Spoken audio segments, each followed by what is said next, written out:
Buenas tardes. Vamos a seguir con la serie El valor del respeto. El tema número 4 que nos concierne hoy lo hemos titulado El respeto al matrimonio. El séptimo mandamiento de la ley de Dios que Dios le dio a Moisés quedó registrado en Éxodo capítulo 20, versículo 14. Y dice de esta manera: no cometerás adulterio. La palabra adulterio aquí viene de una palabra hebrea, su raíz es na'af. Esta palabra tiene distintos significados.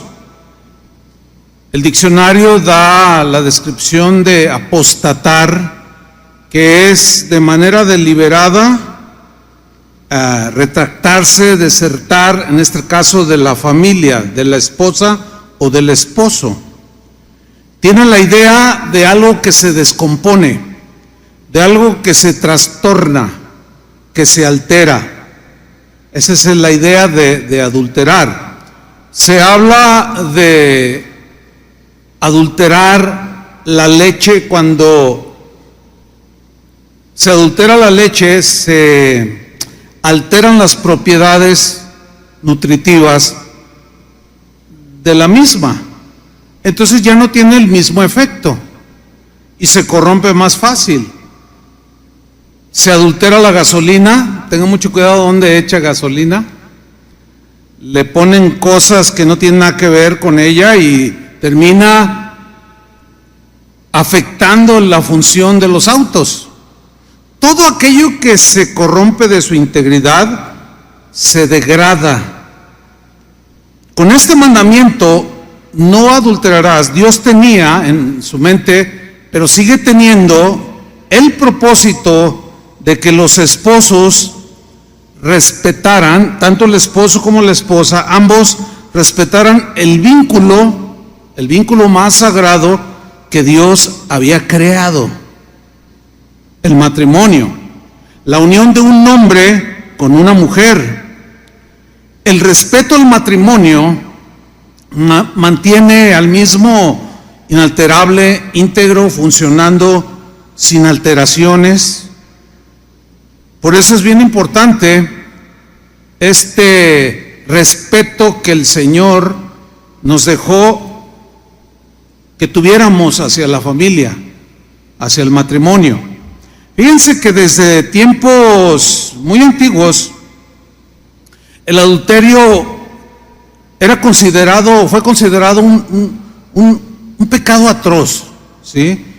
Algo destructivo, algo que traía consecuencias muy duras, muy difíciles, muy dolorosas. Hay un texto que se escribió en el siglo IV antes de Cristo.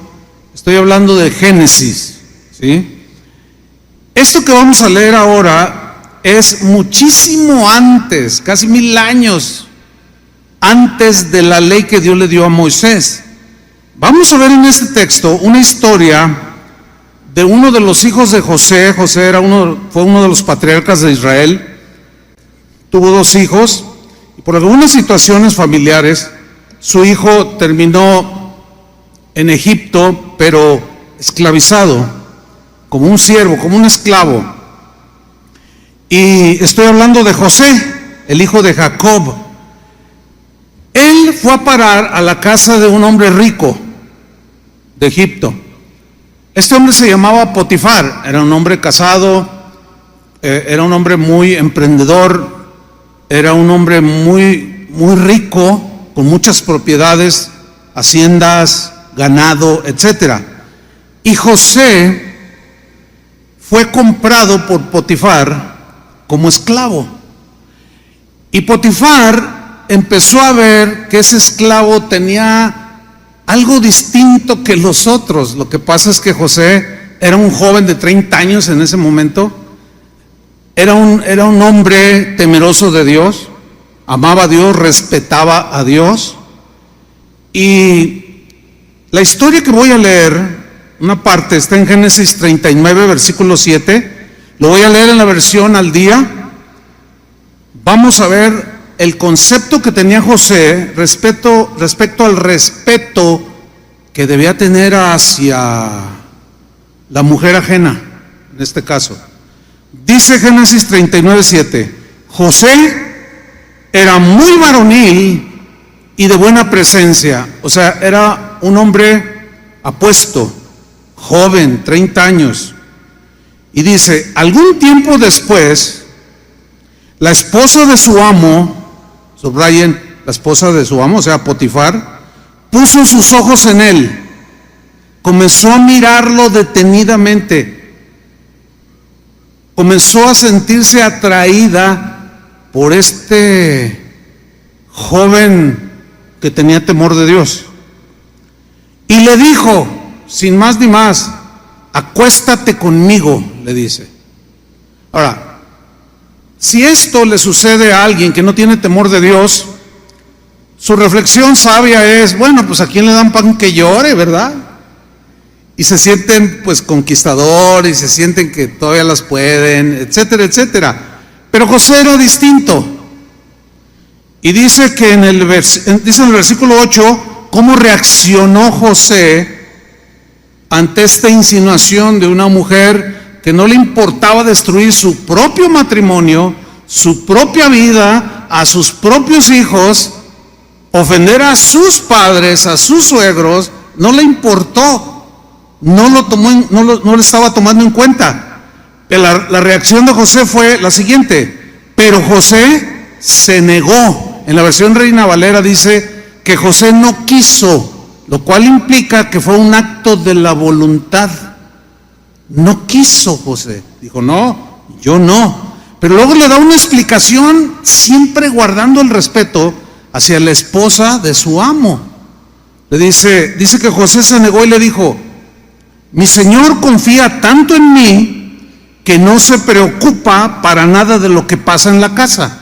O sea, todo lo puso en mis manos, yo soy el responsable, etcétera, y ha puesto en mis manos, dice, todo lo que tiene, su hacienda, sus ganados, sus cosechas, todo José lo administraba.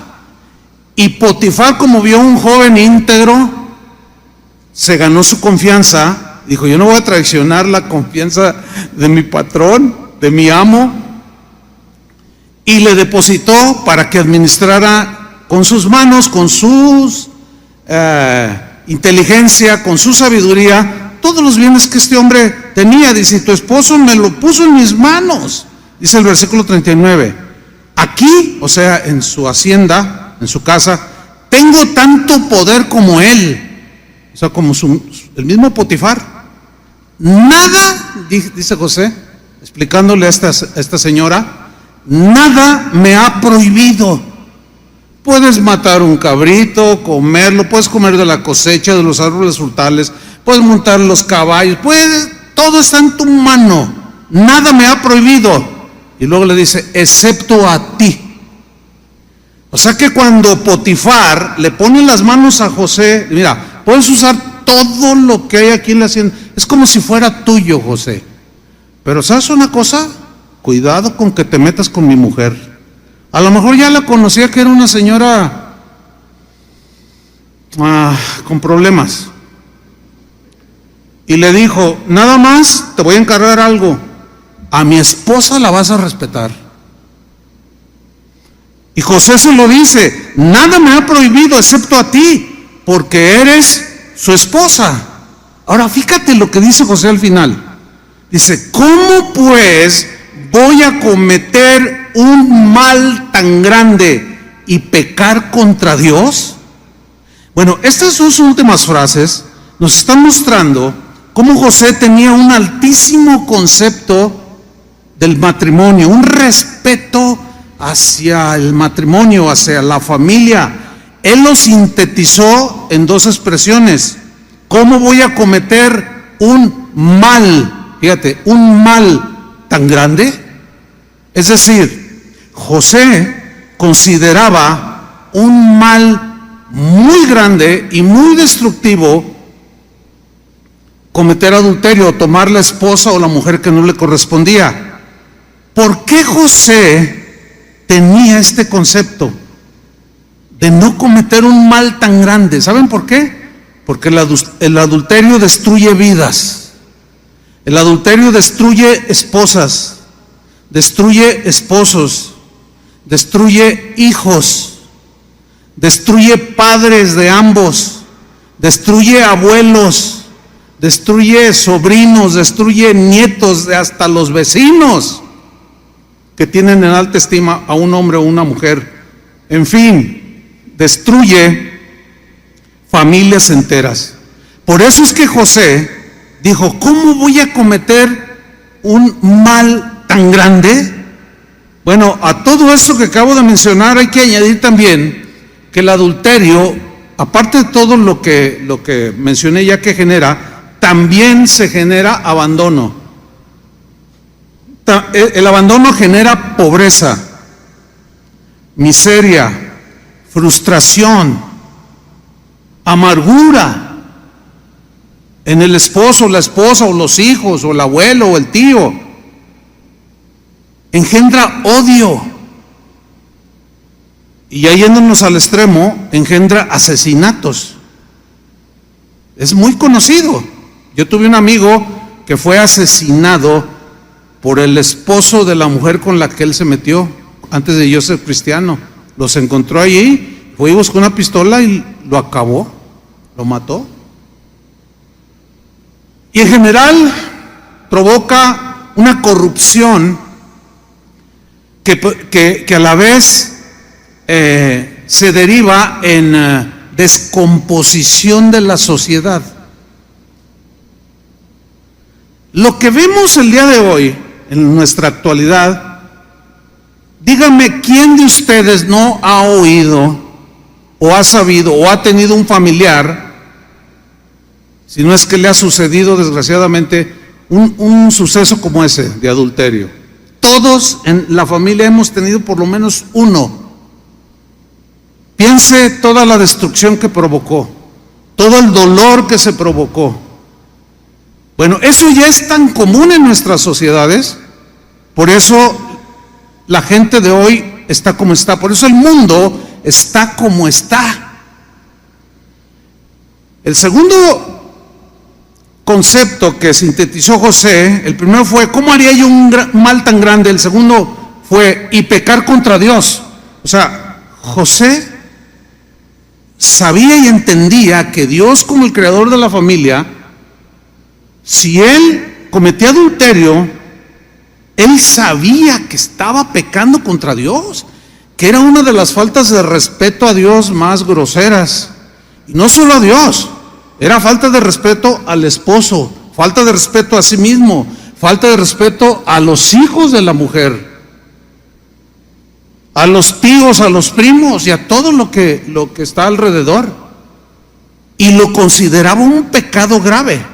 Ahora, la palabra pecado en la Biblia, su etimología, su origen etimológico se puede traducir simple y sencillamente como fallar al blanco, al blanco. La idea es de un arquero que tiene su blanco a X distancia y apunta, suelta la flecha y da en el blanco. Y pecado es no dar en el blanco. Es como si el mismo flechero o arquero lanza la flecha, pero algo pasó, se movió, se distrajo, soltó la flecha, pero no da en el blanco y pasa por encima o por un lado. Pero a 15 metros está una señora en el río lavando la ropa y se la entierra en la espalda. O sea, es muy peligroso errar el blanco con un arco o con un arma de fuego, ¿sí o no? Muy peligroso. Bueno, ese es el sentido de pecado. Entonces José es como diciendo: no puedo errar el blanco de esa manera, puedo destruir con eso. José entonces tenía un concepto del adulterio como uno de los errores y de los pecados más destructivos, que les estoy hablando de hace 3500 años. Ya estaba en la conciencia del hombre, ya estaba algo en el corazón del hombre. En Proverbios 6:32, con pocas palabras nos narra todo lo que provoca el adulterio. Dice Proverbios 6:32, mas el que comete adulterio es falto de entendimiento. Es decir, que teniendo una inteligencia, un sentido común, una capacidad para reflexionar y considerar qué es bueno y qué no es bueno, qué es conveniente y qué no, qué es malo, qué es destructivo o qué es edificante, como lo ciega la pasión a una persona que se deja arrastrar. Dice, el que comete adulterio es falto de entendimiento. En otras palabras, como que se le bloquea la razón y comete un acto irracional. ¿Por qué? Porque va contra él mismo, y que sin duda, en muchos casos, quiero pensar la mayoría de los que cometen adulterio, sí aman a su esposa, sí aman a su esposo, pero están errando en otras cosas, están errando en distintas situaciones que están enfrentando, y como que se bloquea el razonamiento. Hay una versión que dice, el que comete adulterio es un tonto, un torpe, dice otra versión. Luego añade, corrompe su alma el que tal hace. Aquí habla de corrupción, habla de descomposición. Se descompone el ser mismo, la persona misma que comete un pecado de esta índole. Así mismo se corrompe, es como la manzana que se pudre, ¿sí? Que recibe un golpe, se cayó, y ese golpe provoca la pudrición. Corrompe su alma y tiene que ser separado, porque si no va a perjudicar a las demás manzanas. Corrompe, degrada, denigra su alma el que tal hace. Pero luego dice en el versículo 33, heridas y vergüenza hallará. Heridas en la esposa, el esposo, el suegro, los suegros, los abuelos, los hijos, etcétera, etcétera. Tendrán una herida en sus corazones, una herida que quizás los lleve en su desarrollo y crecimiento, en su caminar por esta vida, a generarles odio y amargura que puede terminar muy mal. Hay gente que está muy mal porque su padre los abandonó por meterse con otra mujer, y esto les generó pobreza, miseria.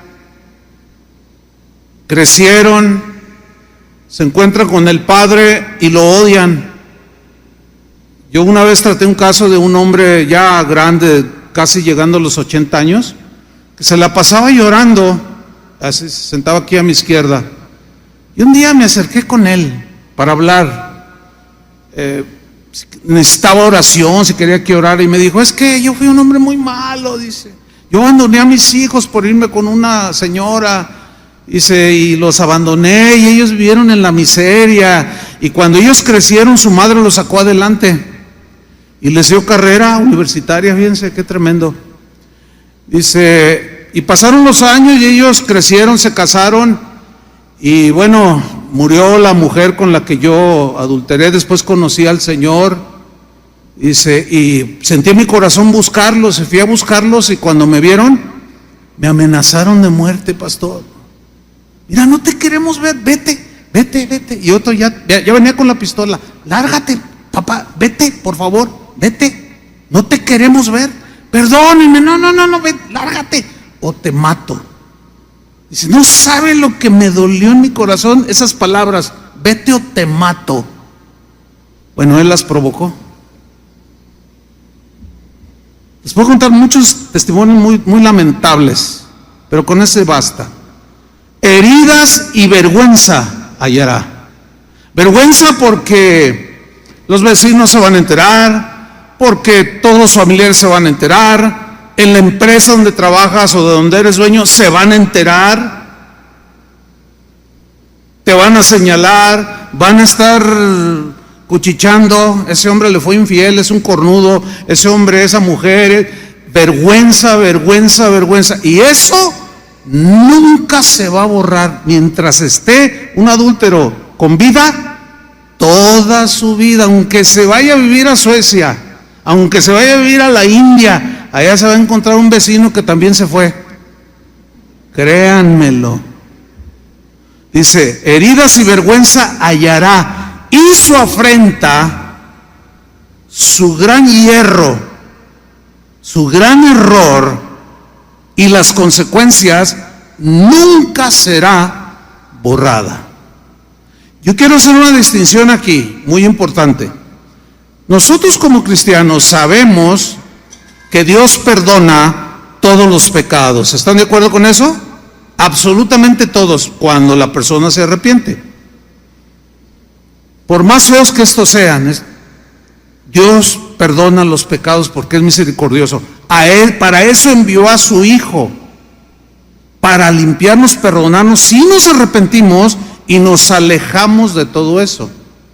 Entonces, por una parte, Dios puede perdonar a un adúltero, a una mujer adúltera, y borrar y olvidar su pecado, ya no tenerlo más en cuenta porque lo borró.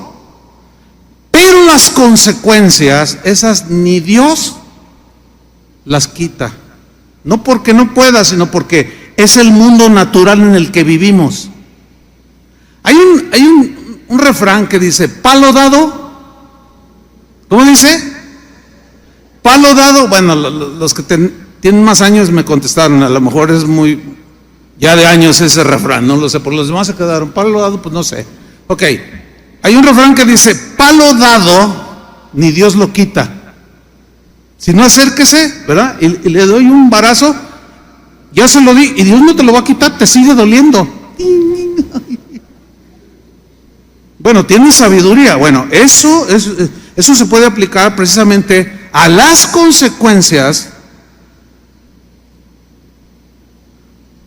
de violentar ese mandamiento de Dios. De tal manera que no podemos ser tan ligeros como para decir cosas como, bueno, pues es que a quién le dan pan que llore. Porque ese es el dicho de muchos hombres sin escrúpulos, mujeres sin escrúpulos también. ¿A quién le dan pan que llore? Mire, yo le voy a decir una cosa. Usted no se imagina las veces que yo he tratado asuntos de este tipo con la gente. Usted no se imagina cómo lloran. No tienen ni idea si no está muy familiarizado con alguien que cometió una situación así. Pero lloran con desesperación. No hace mucho acabo de recibir un correo de un hombre que confiesa haber cometido, dice, estoy tan avergonzado, tan apenado, dice, mi matrimonio está a punto de desaparecer. Pastor, ore por mí. Híjole, si fuera nada más una oración, que se pudieran solucionar aún las consecuencias, pues que suave, como decimos aquí en México, ¿no? No es así. Heridas y vergüenza hallará, y su afrenta nunca será borrada, porque la sociedad siempre te va a señalar, aunque tu pecado sea perdonado, aunque tú lo hayas cometido, ahora ya eres cristiano, te vas a encontrar con vecinos, aún familiares, sí, tú eres cristiano, ja, no me digas, pues lo que le hiciste a mi hermana, y no una vez, o sea, es el cuñado el que te está reclamando, y se va a burlar de ti, te vas a sentir avergonzado, a lo mejor hasta lloras, es que ya cambié, sí, pero ya hiciste el daño, vas a tener que enfrentar todo eso, si ya te pasó desgraciadamente, y si no, los demás, hay que pensarlo, no 2 veces, 50 veces, aunque te están dando pan del que sea, que a fin de cuentas es pan de muerto. Es un pecado tan grave el adulterio que Dios lo castigó con la pena de muerte. Así como lo oye. pena de muerte. En la ley de Moisés, Dios tuvo que restringir al hombre para evitar que se desbocara, y tuvo que penalizar el adulterio tan severamente por la sencilla razón de que atentaba, era una falta de respeto contra el Creador, y en el caso de un adúltero era una falta de respeto terrible hacia la esposa que Dios le había dado. Esto lo vemos desde el Antiguo Testamento, la pena de muerte por adulterio. Vamos a Deuteronomio 22:22. Voy a leerlo en la versión lenguaje actual. Dice así: si se sorprende a un hombre acostado con una mujer casada, explícito, está muy claro el texto aquí, la traducción. Si se sorprende a un hombre acostado con una mujer casada, morirán los dos, el adúltero y la adúltera. Así harás desaparecer el mal de Israel. ¿Lo considerará Dios un pecado grave? Por supuesto que sí. El mandamiento tiene la intención, no adulterarás, de guardar respeto hacia la persona, los familiares, su entorno y sobre todo hacia Dios. Y José lo tenía muy claro. ¿Cómo haría yo tan grande mal y pecaría contra Dios? Clarísimo lo tenía. En el Nuevo Testamento algunos argumentan, bueno, eso era del Antiguo y ya no rige la pena de muerte. Pues hay que darle gracias a Dios, ¿verdad? Además, el pueblo de Israel era un pueblo teocrático, es decir, gobernado directamente por Dios. Teo es Dios, kratos gobierno de Dios. Entonces directamente Dios gobernaba. Ahora Dios ha delegado el gobierno a los mismos seres humanos. Por eso dice que no hay autoridad sino de parte de Dios. Pero estas autoridades están capacitadas y delegadas por Dios para aplicar sanciones como el asesinato que ya vimos hace 8 días, etcétera. Bien, ¿qué dice el Nuevo Testamento al respecto? Bueno, de manera rotunda, todavía más rotunda, y todavía, aunque algunos dicen, estamos bajo la gracia, sí, pero lo trata de manera todavía más severa y mucho más clara el Nuevo Testamento. Por ejemplo, voy a leer 3 textos. En la carta a los Gálatas, el apóstol Pablo, hablando de los pecados de los cuales los Gálatas en este caso habían sido perdonados y limpiados, pero Pablo les hace una advertencia que ya deben de alejarse de ese tipo de pecados.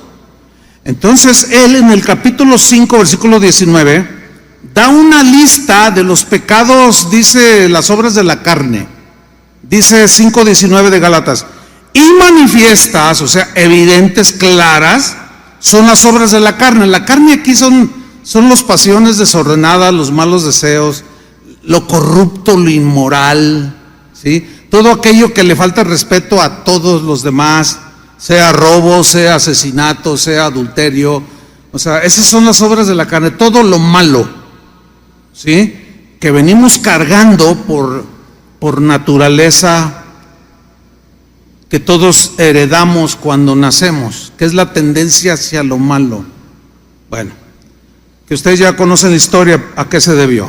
Manifiestas son las obras de la carne, que son, y miren lo que encabeza la lista: adulterio.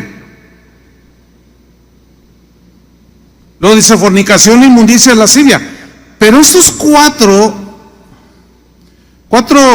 palabras que menciona aquí, todo tiene que ver con la vida sexual o con la sexualidad del ser humano. Interesante, ¿no? Porque son los pecados más comunes,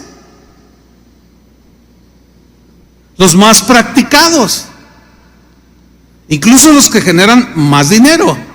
La prostitución genera mucho dinero, la trata de mujeres produce mucho dinero, la pornografía produce mucho dinero. Y entre comillas, curiosamente,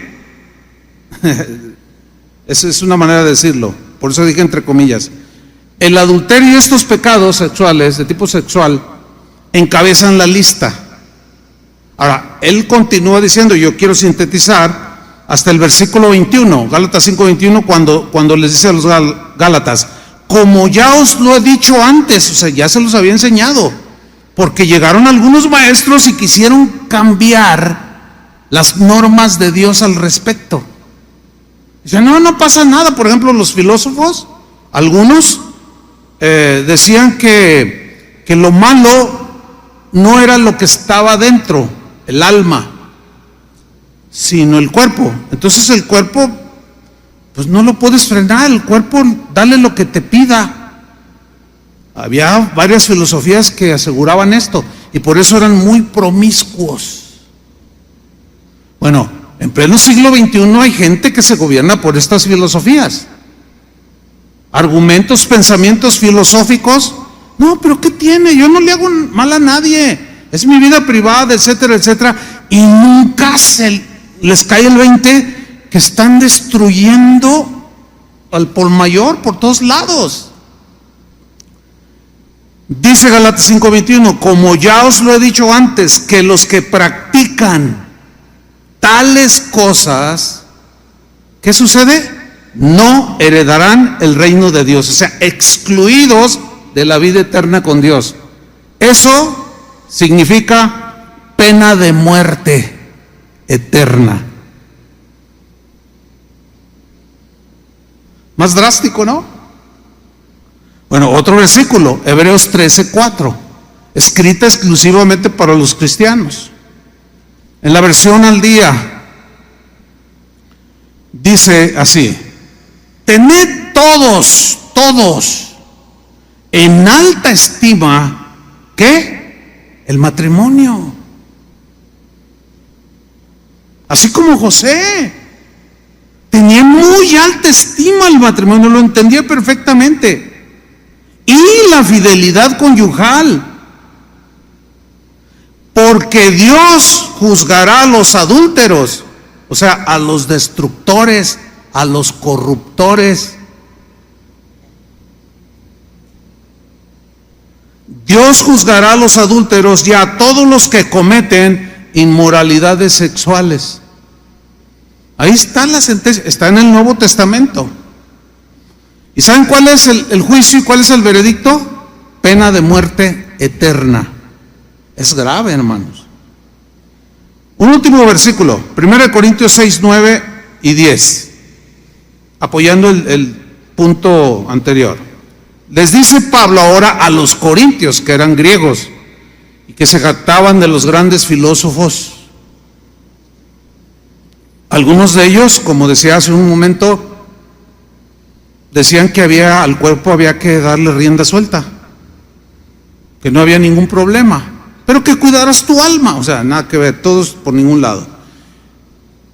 Y se habían infiltrado filosofías, o muchos que ya las vivían, pero que al convertirse en el proceso de renovación de su entendimiento, de sus pensamientos, ellos seguían haciendo ciertas prácticas y seguían alentándolas o justificándolas en los miembros de la iglesia en Corinto.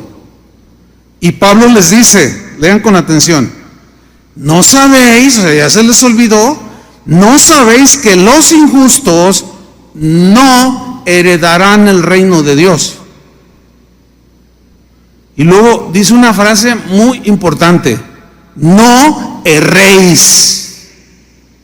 No te equivoques, compadre, diría un mexicano, no te equivoques, compadre. Es una equivocación trágica, que no solo tiene que ver con la vida aquí terrenal, trasciende la eternidad. Y Pablo dice, no se equivoquen, por el amor de Dios, no erréis, ni los fornicarios, ni los idólatras, ni los adúlteros, ni los afeminados, ni los son hombres que se echan con varones, ni los ladrones, ni los avaros, ni los borrachos, ni los maldicientes, ni los estafadores heredarán el reino de Dios, aunque todos vayan a misa o vengan a una reunión cristiana. Es muy clara la Biblia. En esa lista negra están los adúlteros, que es el tema de hoy. Bueno, eso es el concepto de hace milenios. ¿Qué ha sucedido ahora? Han pasado los siglos. Los países, poco a poco, sobre todo en el siglo XX pasado, poco a poco se han ido relajando, paulatinamente han ido tolerando, justificando, argumentando respecto al adulterio, porque muchos, por no decir que todos, pero muchos países todavía a inicios del siglo XX, en su código penal tenían tipificado el adulterio como delito.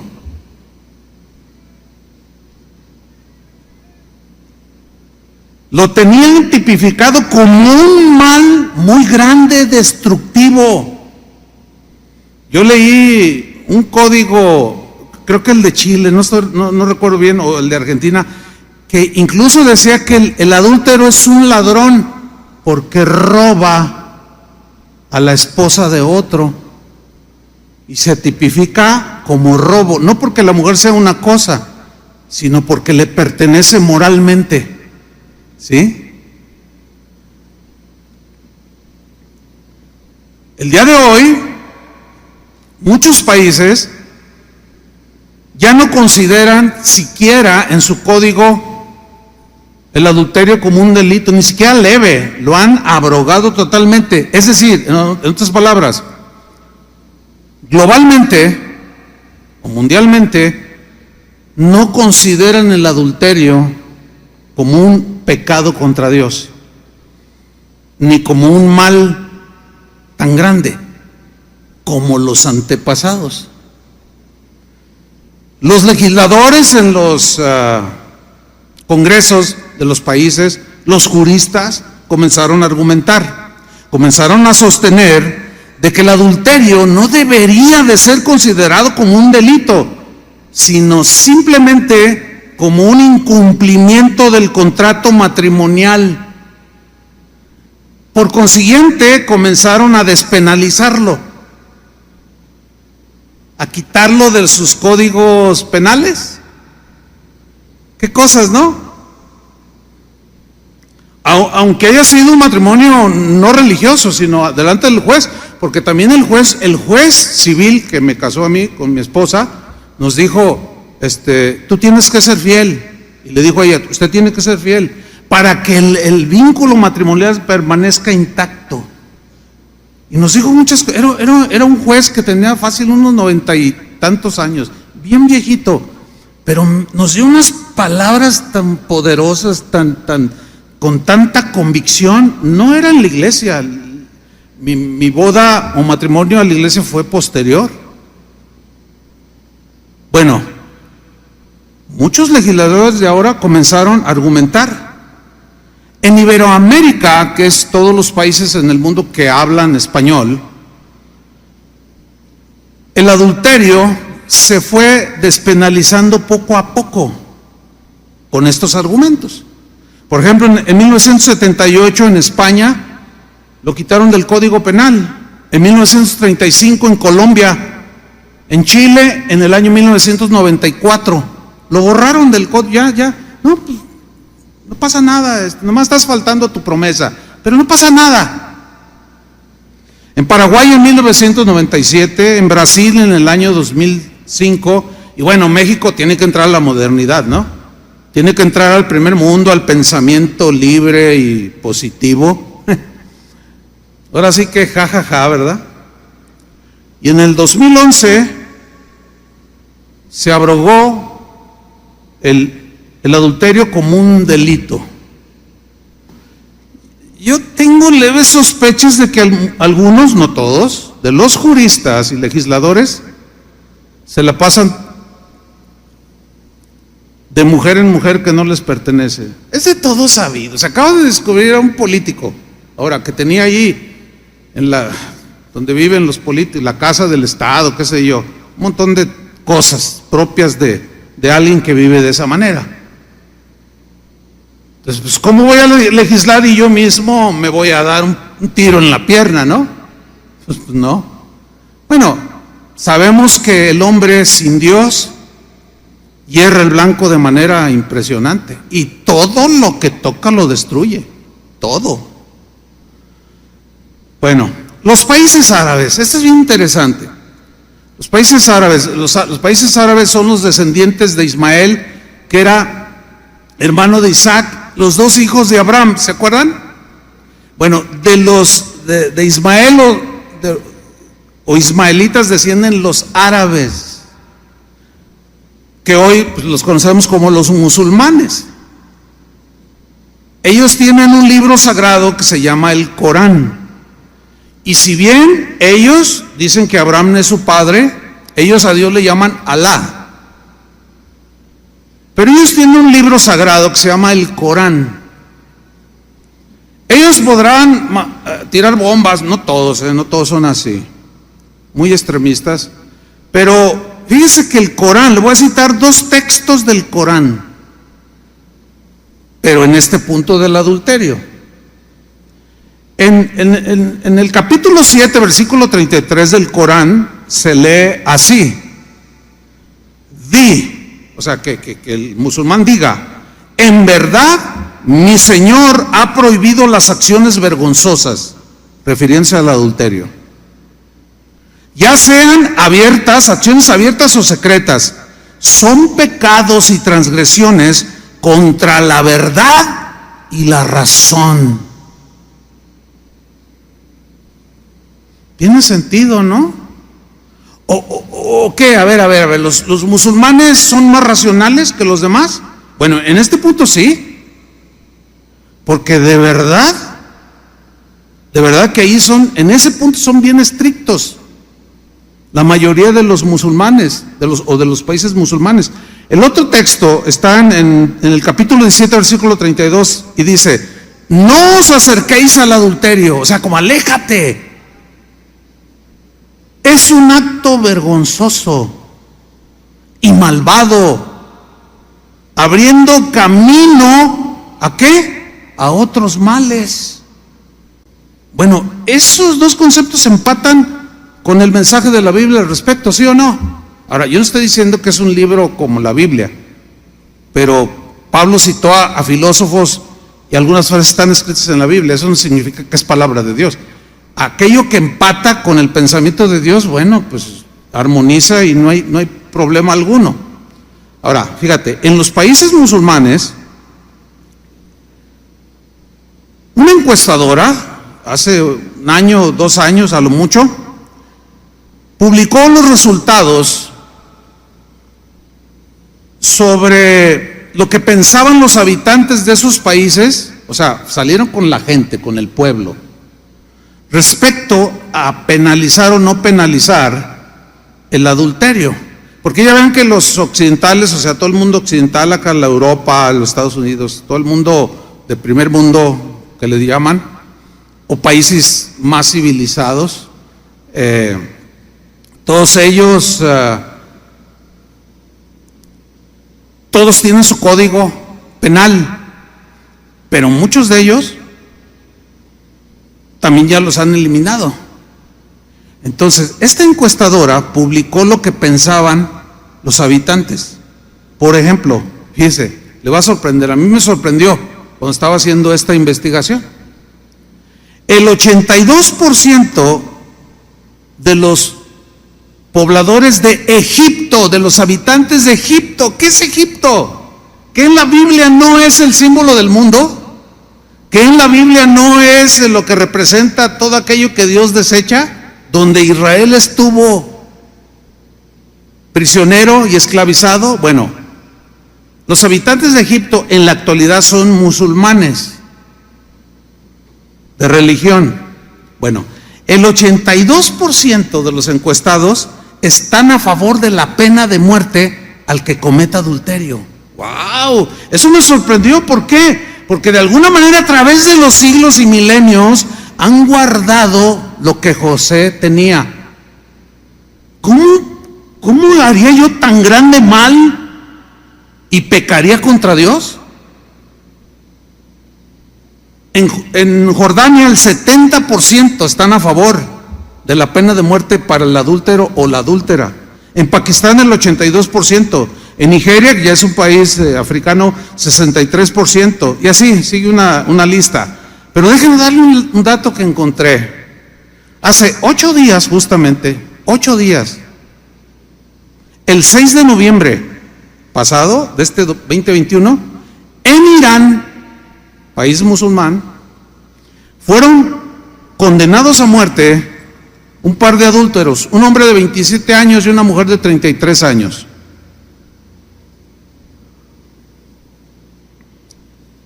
Les dijeron un hasta aquí, pena de muerte, hace 8 días. Y muchos de este lado del mundo, no, que retrógradas, no, que no, bueno, ok. Pero les voy a decir algo, el índice de adulterios es evidente que no desaparece, pero créanmelo, según lo que yo he encontrado, sí inhibe en gran medida, pero claro que sí. Es como la pena de muerte. Algunos juristas, algunos legisladores aseguran que no provoca inhibición. Créamelo que sí. ¿Se acuerda cuando antes estacionaba usted en los lugares específicos para los discapacitados? ¿Se acuerdan? Y luego empezaron a endurecer las penas porque a todo el mundo no le importaba. No le importaba respetar ese lugar. Pero ahora, dígame si no ha inhibido las multas de 7,000 pesos. Claro que sí. Yo sé que es una discusión esa, ¿no? De que si inhibe o no. Pero si Dios lo estableció es porque en verdad inhibe. O sea, sí hace detener, se la piensan 2 veces. Mire, en el estado de Texas es el estado dentro de la Unión Americana más armado de todos los demás. ¿Qué me refiero con armado? Que toda la gente en Texas tiene armas de fuego. Todos. Es más, hay una ley que si usted no tiene un arma de fuego para defensa propia, lo multan. Usted tiene que tener por lo menos una pistola. La gente trae sus pistolas en las cajuelas. Son leyes que han regulado. Bueno, es el estado que menos homicidios hay violentos en comparación con los demás. Claro, ¿por qué? Porque tú te pones picudo y traes, pero sabes que el otro trae. El ladrón, mire, allá a mí me ha tocado que llegamos del aeropuerto, me recogen y llegan y abren así, oye, dejas abierto, sí, aquí nadie se mete. Claro, no faltan los ladrones, pero sabe a lo que se atiene y entran así, mire. Sí inhibe, por supuesto que sí inhibe. No me diga que la palabra de Dios no lo inhibe a cometer cosas, ¿sí o no? Ahí está la prueba. Temor de Dios, amor a Dios, respeto a Dios, nos inhibe, o sea, nos frena para hacer tontería y media. Los Emiratos Árabes, Yemen, países musulmanes, contemplan la pena de muerte para los adúlteros. En Jordania, Líbano, Siria, el adulterio sigue siendo considerado un delito. Corea del Sur, Corea del Norte despenalizaron este siglo ya el delito de adulterio. Taiwán es uno de los países asiáticos de los más desarrollados, o sea, de lo que llaman primer mundo. Economía, pues, acá arriba, ¿no? Taiwán es primer mundo. Bueno, a pesar de ser un país de primer mundo, contemplan en su código penal el adulterio como un delito. Y sí inhibe a muchos taiwaneses. Por supuesto que sí. Bueno, Estados Unidos, un país que fue fundado por cristianos, su constitución nacional está fundamentada sobre la Biblia. Todavía en las cortes en los Estados Unidos, cuando hay un juicio, hacen jurar a los declarantes o a los acusados, a todos los hacen jurar con una Biblia. ¿Se han visto esa escena, no? Se acerca el policía y le pone la Biblia. Y ¿juras decir la verdad y nada más que la verdad? Y el otro dice, levanta la mano, lo juro. A ver, pon tu mano sobre la Biblia, lo juro, dice. Y se avientan unas mentirotas. O sea, ya es puro protocolo, porque se ha ido perdiendo el temor a Dios, el respeto a Dios. Previamente, aunque sea culpable, el abogado le dice, no vayas a decir esto porque solito te tuerces. Vamos a torcerlo al otro, aunque es inocente, pero pues es que pues yo soy el fiscal quiere acusar y el defensor, aunque sea culpable y haya matado con todo, él va a defender y va a argumentar, pero juran sobre la Biblia. Bueno, en los Estados Unidos solo quedan 7 estados que penalizan el adulterio, que está en su código penal. ¿Y los demás qué pasó? Si estaban todos, pues ya los derogaron. Oklahoma es un lugar donde el delito se castiga hasta con 5 años de prisión. Al bote el adúltero o la adúltera. En Dakota del Sur se penaliza también de manera estricta. En Nuevo México, según los datos, se ha ido perdiendo esa firmeza. En el 2010, hace 11 años, un juez argumentaba a favor de quitar el adulterio como un delito. Un juez de nombre Alan Malott, lo menciono porque pues es pública esta información. Él describió así dicho código que alteraron. Ellos hablan de que lo adaptaron a las necesidades actuales, porque ya estaba descontextualizado. Dicen palabras bonitas, ¿verdad? Que la gente dice, ay, suena padre, ¿no? Bueno, este hombre dijo lo siguiente: se aceptó, o sea, los cambios, se aceptó que una sociedad libre y democrática debe tolerar ciertas conductas ofensivas, refiriéndose al adulterio. ¿Deben qué? Tolerarse. Así como algunos comportamientos desagradables y moralmente desviados. Él mismo está diciendo lo que son, pero también dicen que en el nombre de la libertad personal se debe tolerar esas conductas. Bueno, es verdad, pero a la vez es contraproducente. Es verdad, pero es una verdad a medias y engañosa, porque ciertamente tenemos libertad, ¿sí o no? Tenemos libertad y esa libertad debe ser respetada, pero esa libertad también tiene límites, ¿sí? Mississippi, Illinois, Carolina del Norte y Hawái, que pertenecen a los Estados Unidos, todavía tienen en sus códigos, penalizan el adulterio. Ahora, usted podrá tener su opinión sobre el adulterio, porque a fin de cuentas, pues solamente usted y Dios saben lo que piensan. Nosotros nos decimos cristianos, pero la definición que estoy dando, pues cabe, si entra. Usted podrá tener su opinión sobre el adulterio. Usted es libre de pensar y de creer lo que usted desee sobre el tema, porque es una libertad que Dios nos dio de pensar, de accionar, de reflexionar, tomar decisiones y hacer lo que nosotros queramos, ¿sí o no? Una libertad que Dios le dio al hombre. Ok. Usted puede argumentar, mire, yo soy libre de hacer lo que yo quiera. Le voy a decir algo, tiene razón. Tiene razón. Es más, le voy a decir algo más. Yo respeto. Lo respeto.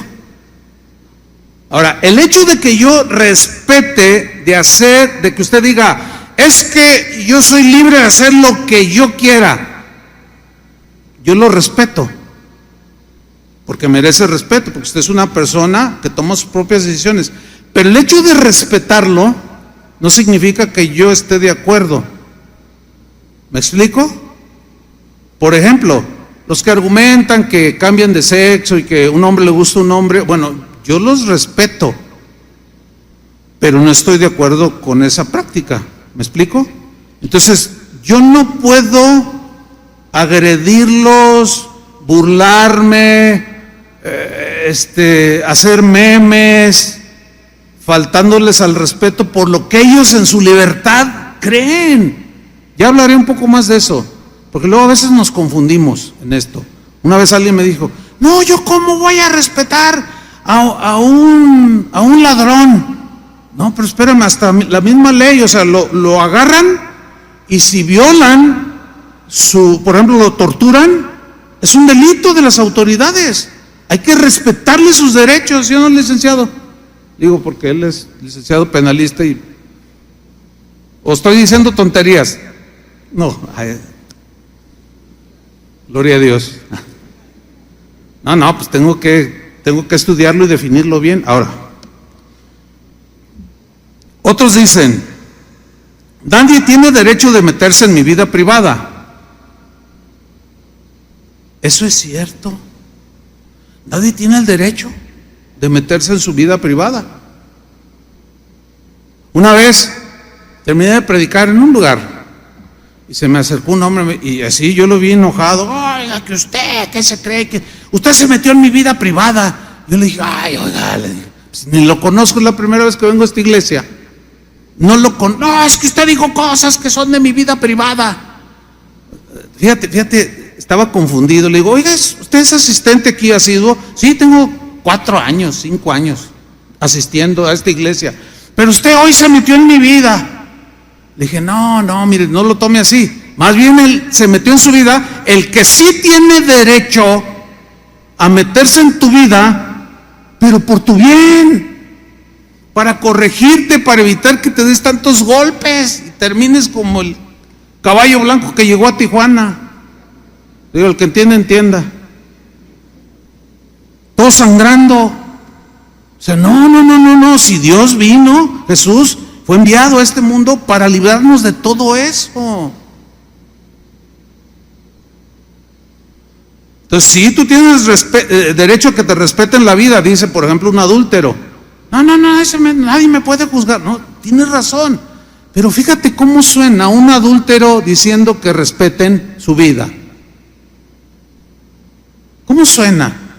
Suena mal, porque ¿cómo un adúltero demanda respeto cuando él no respetó a la mujer de su patrón o de su vecino?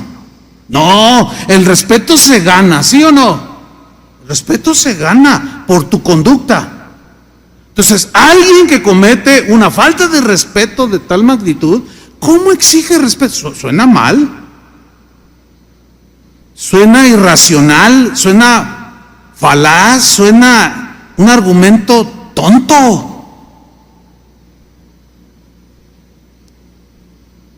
Ahora, si usted se considera cristiano, yo no sé si usted se considere o no cristiano. Estoy dando ese margen así de libertad personal, ¿no? Y respetarla.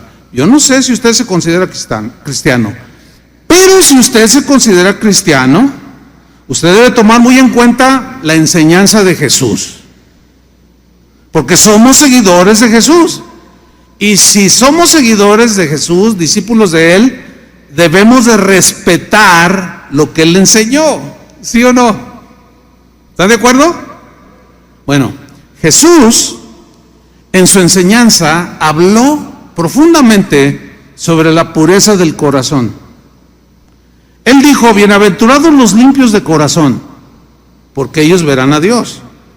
Ahora, ¿por qué dijo bienaventurados? Porque el corazón no se refería obviamente al músculo que tenemos aquí, el órgano, el corazón que palpita y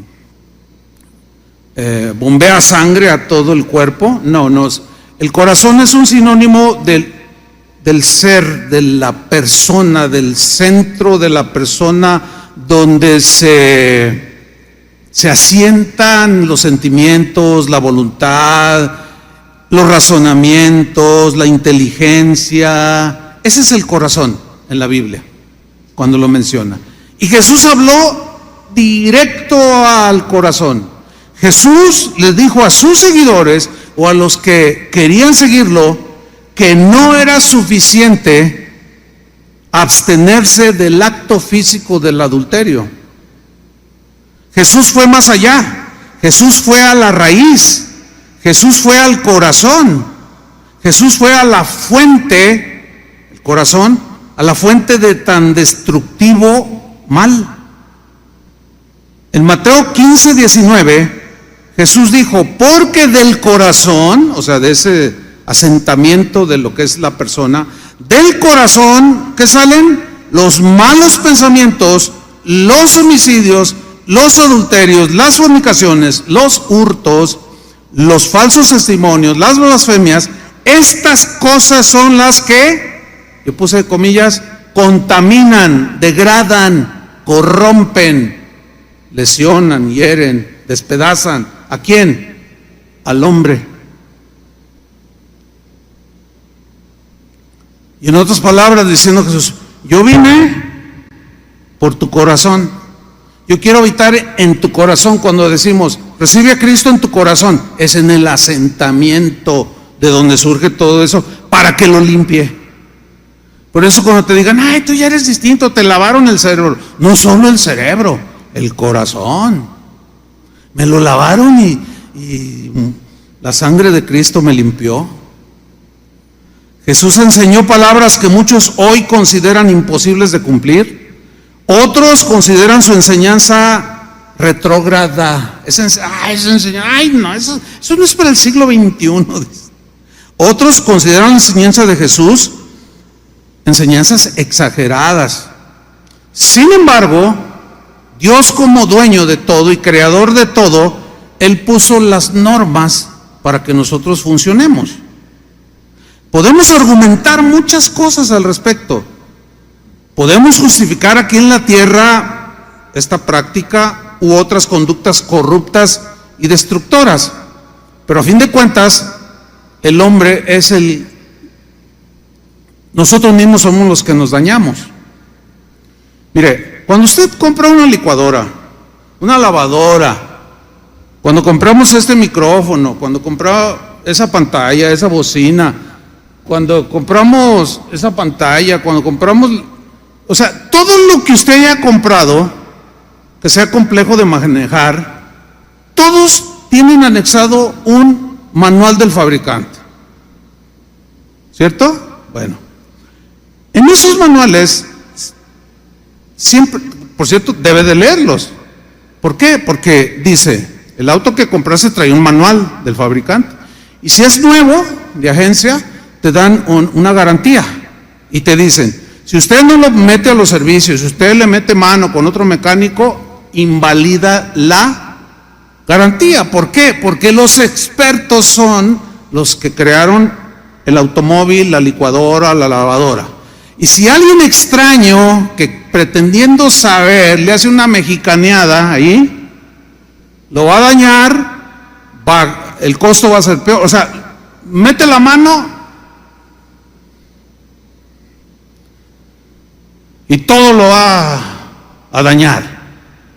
Bueno, ese ejemplo nos debe de ayudar para entender que Dios, como el dueño y el formador y el fabricante, nos dio el manual del fabricante, que es la Biblia. Cualquier manipulación, cualquier argumento, pensamiento o idea que se le ocurra, no, esto deberíamos de hacerlo así, esto debería de ser así, es meter la mano y decir que el creador del hombre, en este caso del matrimonio, que tú sabes más que él. No, bueno, eso dice Dios, pero se me hace que sí, Jesús dijo eso, sí, no, mis respetos para Jesús, pero yo pienso que debe, tú piensas que debe, o sea, estás diciendo, yo soy más inteligente que él. Órale. A ver, ¿alguno de ustedes ha fabricado un auto? O sea, que tú lo hayas fabricado, lo hayas diseñado y todo el motor y todas las partes, y ahora las computadoras, toda la tecnología que traen. ¿Alguno de ustedes ha hecho algo así? Pero si lo hicieras, tú le pondrías un manual y también te pondrías exigente y dirías, cualquiera que lo adultere el mantenimiento o la compostura, queda eliminada la garantía. Es lo mismo con Dios. Dios dice, aquí está el manual. Sigue todas las instrucciones y te va a ir bien en tu matrimonio, en tu familia, te va a ir bien en tu negocio, vas a saber manejar tus finanzas, tu comportamiento con los demás, vas a respetar al anciano, vas a respetar a los niños, todo esto, no robes, mira, no lo hagas por esto. Ese es el código, ese es el manual del fabricante. Apartarnos de ese manual, pues es como ya diciendo el Señor, bueno, pues yo no respondo ahí. Pero si tú haces lo que dice ahí, yo respondo de que te va a ir bien. Mateo 5:27. Esto dice el manual del fabricante. Está hablando Jesús. Oísteis que fue dicho, no cometerás adulterio. Claro, en las sinagogas leían la ley de Moisés.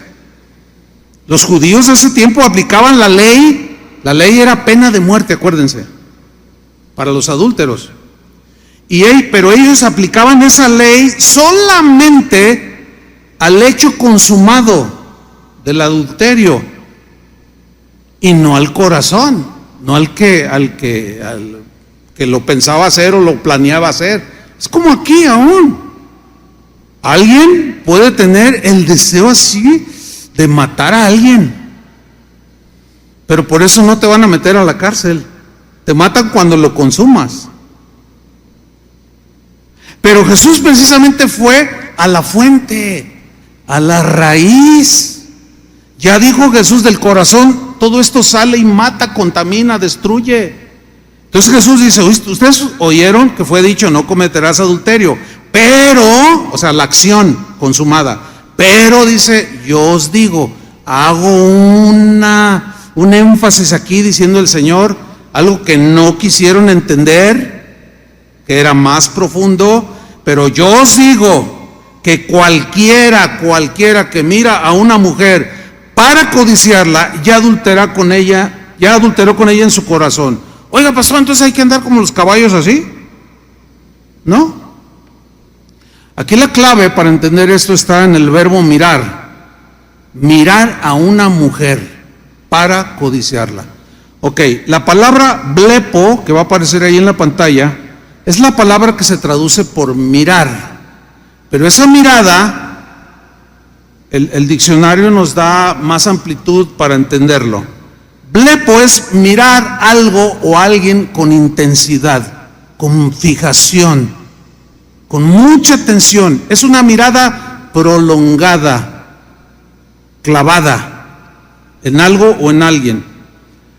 Esa mirada prolongada empieza a hacer trabajar la imaginación y entonces empieza a producir la intención de llevar a cabo, o sea, al hecho, lo que la mente y el corazón están imaginando. Mirar de esa manera,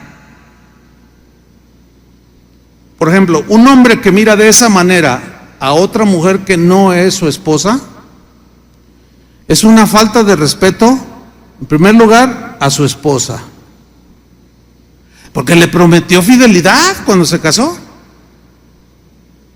Y ahí ya le está faltando el respeto a su esposa, está faltando el respeto a su propia compromiso, a su propia palabra. Le está faltando el respeto a los papás de su esposa. Le está faltando el respeto a sus propios padres de él. Le está faltando el respeto al juez. Le está faltando el respeto a sus hijos, a sus tíos, a sus hermanos, a sus cuñados.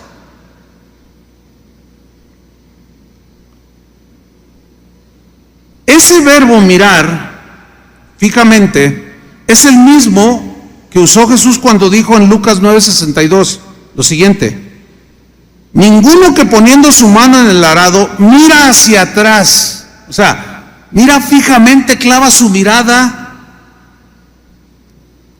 contemplando con mucha fijación. Mirar hacia atrás aquí significa ver lo que dejó en el mundo. Los deseos de la carne, la vanagloria de la vida, todo lo que tiene que ver con el mundo y su pudrición, toda la corrupción, de donde venimos. Pero notan el verbo mirar, o sea, que de pronto mira hacia atrás y se queda clavado otra vez. Ay, como los judíos, ay, en Egipto, los pepinos, las cebollas, esto, lo otro, y empezaron a añorar su vida pasada. Es el mismo verbo que habla de mirar, clavarse. Ninguno de esos dice es apto para el reino de Dios. Bueno, es obvio que aquí se refiere a mirar intensamente las cosas del mundo. Y el que ama las cosas del mundo, el amor del Padre no está en él. Y se constituye enemigo de Dios, así dice la Biblia.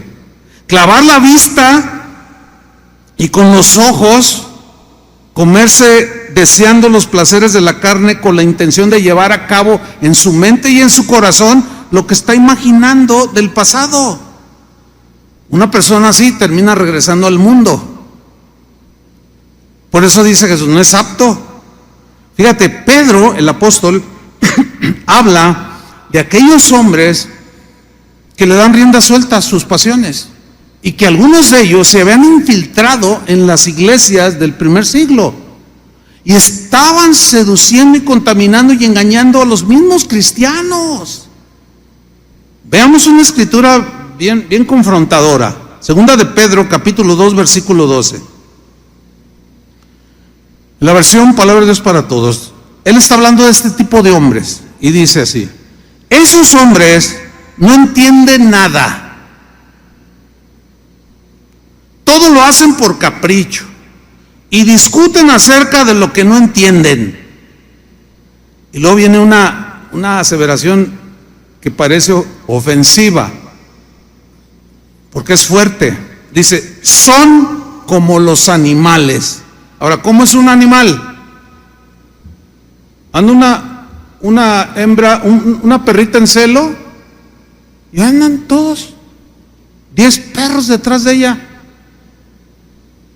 ¿Y cuándo se han fijado que, ay, nos están viendo? Pues ellos son animales. Son irracionales. No les importa si los vean o no, sus instintos así son. No son seres como nosotros, racionales, y son de instintos. Y se dejan llevar por sus instintos, nada más. Instintos animales. Bueno, dice, así son algunos como animales, que nacen para que los atrapen y los maten. Y luego mira lo que dice el 13. Sufrirán por haber hecho sufrir a otros,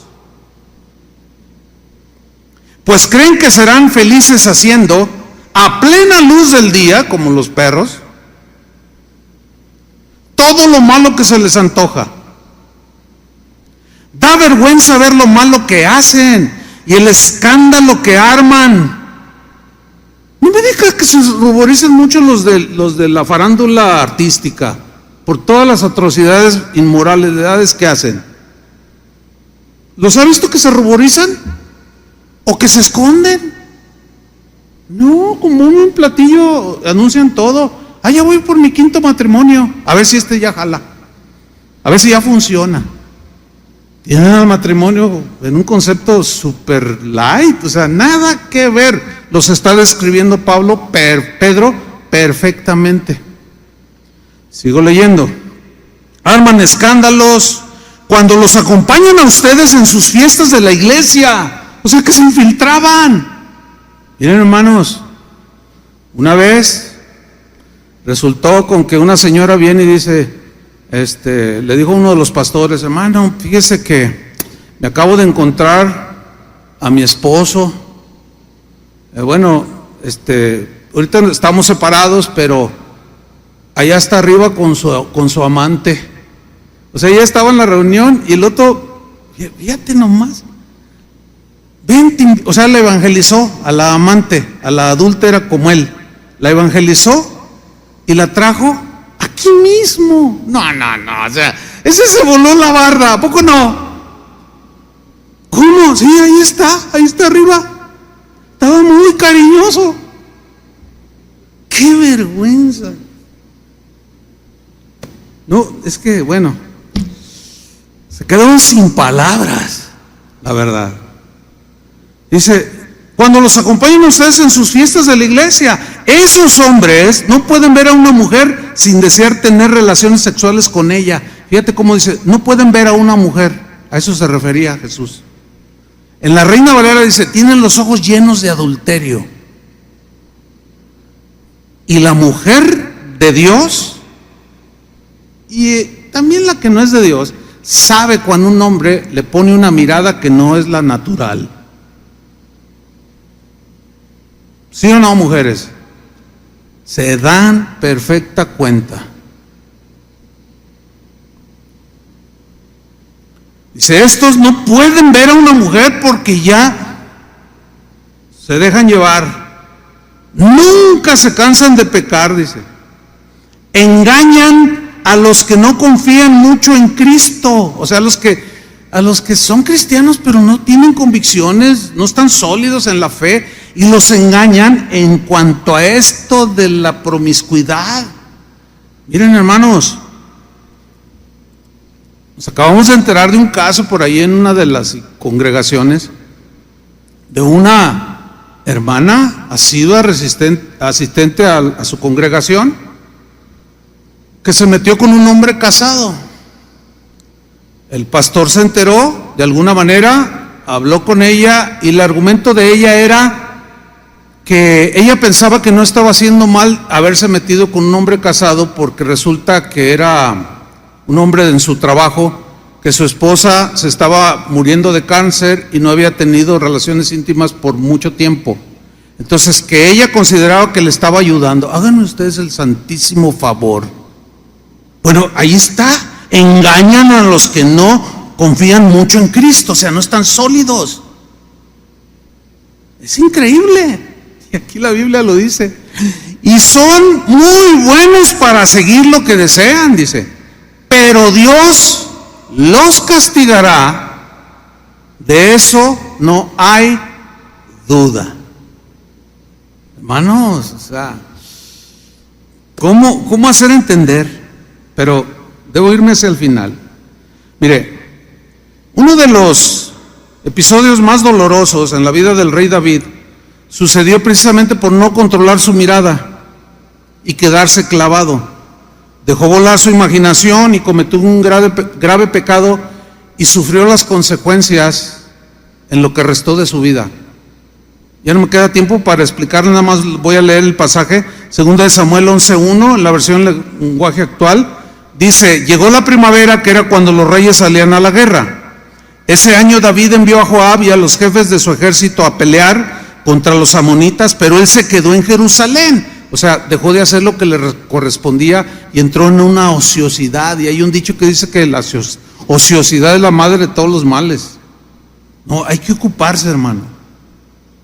Bueno, dice: y Joab y todos sus hombres vencieron a los amonitas y conquistaron la ciudad de Rabá. Todos allá guerreando, y David se quedó. Una tarde, después de haber descansado un poco, David se levantó y comenzó a pasear por la azotea de su palacio. De pronto, así es como se presentan las cosas, de pronto, de manera inesperada, aquí está, vio que una mujer muy hermosa se estaba bañando. Ahora, esa palabra o ese verbo ver es el equivalente al que vimos que Jesús mencionó, el que mira a una mujer. Se quedó clavado, se quedó contemplando. Y la Biblia no se anda por las ramas, dice, la mujer era muy hermosa. Ahora, hay que pensar un poquito en esto. La mujer, ¿qué mujer prudente, sabia, casta, que razona, que tiene pudor, se baña con la ventana abierta sabiendo que hay un montón de vecinos alrededor? A ver, bueno, algunos han dicho, no, es que esta señora algo traía también. Bueno, es probable, vamos a suponer que también, a lo mejor ya había visto algo, o codició ella también. A lo mejor se enteró que el rey se había quedado y abrió las puertas del baño y se empezó a bañar. Miren, mujeres de ese tipo hay un montón. Te las encuentras en la esquina y a veces dentro de la iglesia. Totalmente desubicadas, sin prudencia, sin pudor, sin razonamiento inteligente,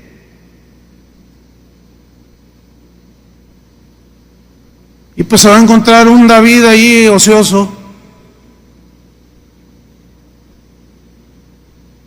Y son las condiciones ideales para cometer una tontería.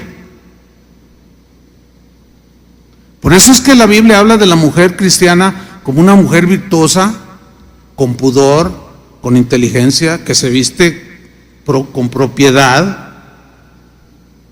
Ahora sí que ni muy, muy, ni tan, tan, o sea, con decoro.